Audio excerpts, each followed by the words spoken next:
Assalamualaikum. Nah, jadi hari ini kan aku praktek nih, dan ternyata kasus yang banyak adalah ISPA atau infeksi saluran pernafasan.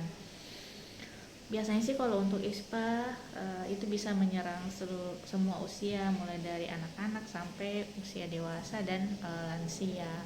Biasanya sih penyebabnya yang pertama bisa karena alergi, bisa karena infeksi virus, bakteri, atau mungkin daya tahan tubuhnya lagi kurang bagus. Nah, untuk mencegah terjadinya ISPA atau tertular penyakit ISPA ini, sebaiknya kita di rumah itu misalnya nih, kalau misalnya udah pagi terus ada sinar matahari, usahakan jendelanya dibuka, pintu dibuka biar sinar mataharinya masuk. Nah, itu juga bisa membunuh bakteri ataupun virus yang ada di rumah, jadi bisa mencegah terjadinya infeksi.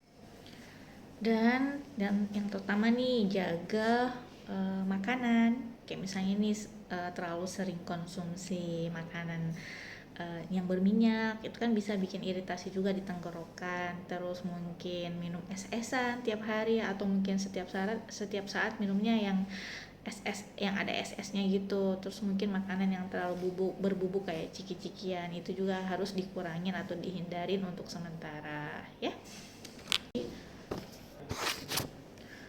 Kemudian yang mesti kita lakukan kalau misalnya nih kita mau keluar rumah, atau mungkin kita mau ke tempat yang ramai, terus mungkin di sekitar kita ada yang lagi batuk pilek, sebaiknya tetap menggunakan masker. Itu untuk melindungi kita terpapar infeksi gitu. Kemudian yang ini memperbanyak makan buah dan sayur. Itu kan ada kandungan multivitaminnya ya, jadi bisa membantu daya tahan tubuh kita tetap stabil. Kalaupun lagi nggak sempat atau mungkin lagi nggak bisa makan buah dan sayur, ya boleh mungkin minum suplemen untuk ya itu tadi, untuk membantu menjaga daya tahan tubuh kita. Oke, sekian.